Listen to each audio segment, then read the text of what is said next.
Antiquity of New Schoolism. This is a truly singular head for an article, but the subject to which we have to advert is perhaps no less singular.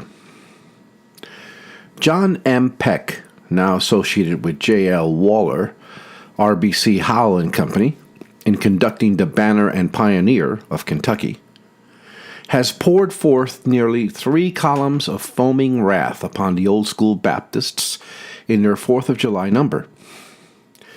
He charges us with forgery in appropriating to ourselves the name Old School, and attempts a justification of the charge by alleging that the Philadelphia Association, the Old English Baptists, and some Welsh Baptists have in some instances so far turned aside from the divine rule as to practice some of those things which we, as Bible Baptists, denounce.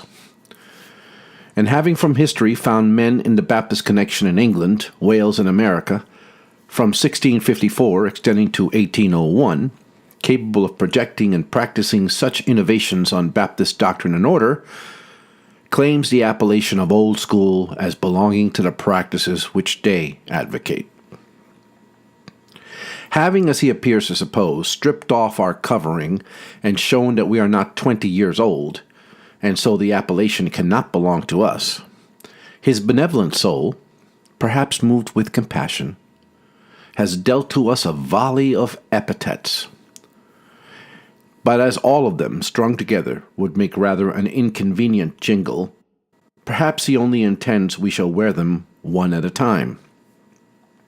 Henceforth, all who take John M. Peck as their oracle are to recognize us as the hyper-Calvinistic, antinomian excrescence of a party, a most unpleasant and cumbrous excrescence, monstrosity, snake species, new cohort, new test party, a mere fragment of a party, a few scattered fragments, a clan, not 20 years old, misnamed Old School Baptists of the Lawrence, Beebe, Trott, and Dudley stripe, Lickingites, base metal, deceptive, counterfeit, etc. How forcible are right words! And with that ample profusion has this learned and polite New School editor lavished on us those flattering titles. Well, we care but little what they call us. Our divine master was called hard names, and for want of arguments, the enemies of the cross have often resorted to a similar course. We only wish it recollected that the Old School Baptists, and particularly our paper, are charged with scurrility and with using harsh expressions. Suppose we copy some of the above gentle, soft, and charitable terms from this organ of New Schoolism.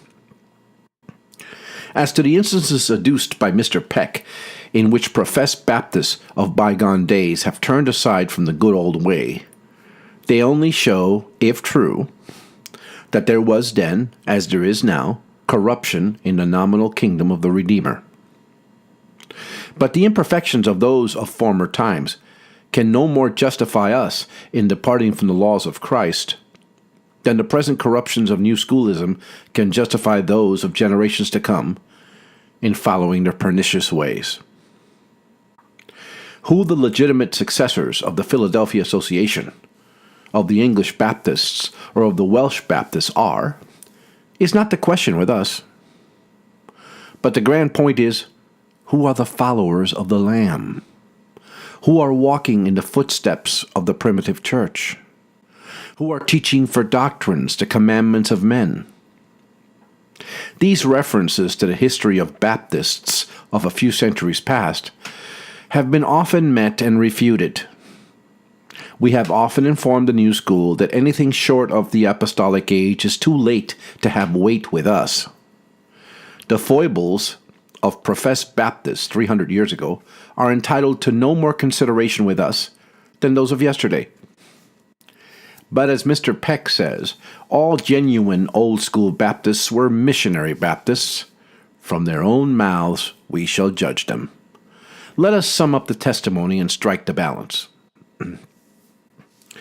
The Philadelphia Association, just 70 years ago, approved the establishment of Rhode Island College, now Brown University, directed collections to be made to it in all the churches, and all the ministers pledged themselves to promote the object. In 1767, this venerable association sat in legislation over the churches and supplied them with laws concerning family prayer. In 1670, collections were made for certain students of Rhode Island College. In 1754, and consequently sent out missionaries under pay, Gano, Miller, and Van Horn. In 1775, 17 shillings were contributed for Rhode Island College. In 1778, more money was collected for preaching the gospel in destitute places. Further testimony from this deponent, Mr. Peck thinks unnecessary. He will, we presume, now suffer us to cross-question his witness. Question. By what divine authority or New Testament rule did the Philadelphia Association engage in these anti-Christian practices? Answer. The deponent saith not. Question. Did the Philadelphia Association ever organize, tract, education, Sabbath school, temperance, or even Bible societies by selling membership, directorship, and other high-sounding titles to professors and non-professors? And by electing presidents, treasurers, agents, etc., until within the last 25 years? Answer. They did not. If the present race of New School Baptists are regular successors of the old English and Welsh Baptists, and of those of the Philadelphia Association of 1707, why have they, within a few years past, discarded the old Philadelphia Baptist Confession of Faith, which was originally adopted by the old English Baptists? Will Mr. John M. Peck have the assurance to tell us that the present Philadelphia Association has not discarded the old published and new and improved edition, an altered edition, more congenial with the doctrines of the new order? We think he will not.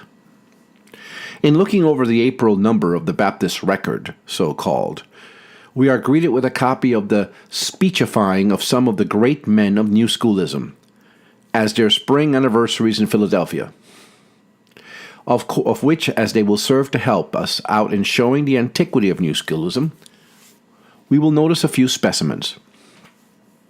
Baron Stowe of Boston offered a resolution in favor of the Tract Society, and during his remarks in support of his motion, it is said adverted with peculiar feeling to the origin of the society, the honored names of Davis, Knowles, Stoughton, and Reynolds, who were engaged in it.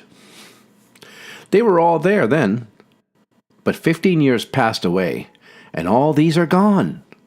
Only the brother who first spoke and himself were now here, of all of its founders, having assisted in rocking the cradle of the society. How appropriate the idea to lull the little new comer.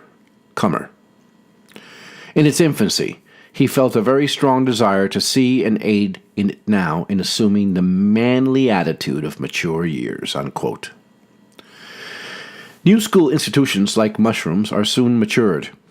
Hence J. M. Peck may plead for the antiquity of tract societies as 15 years of age.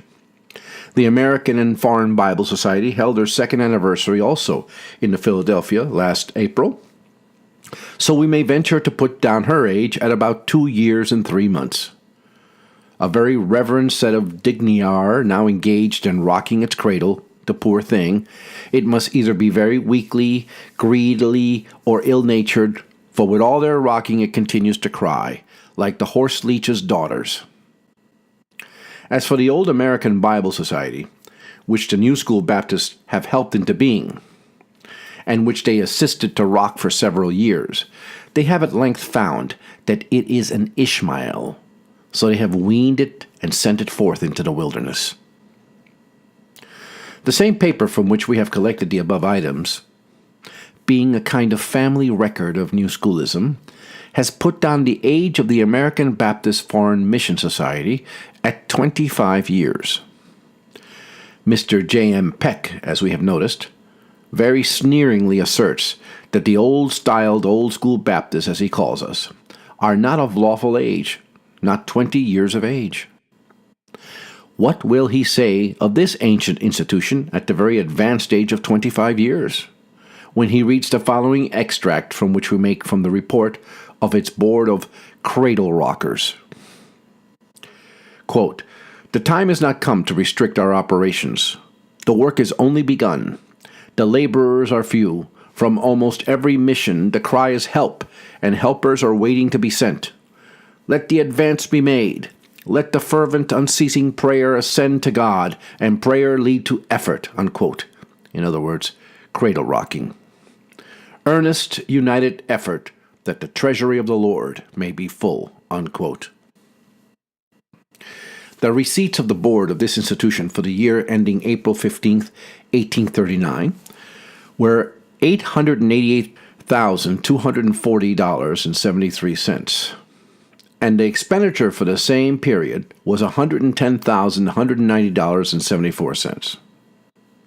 And yet, like Pharaoh's lean kind, this gormandizing pet, with all their nursing, rocking, etc., continues to cry for help. We might go and give, from documents by them furnished to our hand, the birth, age, and insatiable appetites of the Sunday school, education for the ministry, and temperance societies, and every other institution belonging to New Schoolism. And we should find that the most aged among them all has not yet numbered 40 years, and the fullest fed among them have never been satisfied, nor is there the least prospect they ever will be. Their revenue now, we believe, exceeds the expense of our national government. So much for the antiquity of New Schoolism among the Baptists. The most ancient horn by which they are distinguished from the Church of Christ is not yet 30 years old. Yet they claim to be the old school, and denounce the disciples of Christ as the New Test party, to which epithet we would not object if they would not abbreviate it. We claim to be the New Testament party.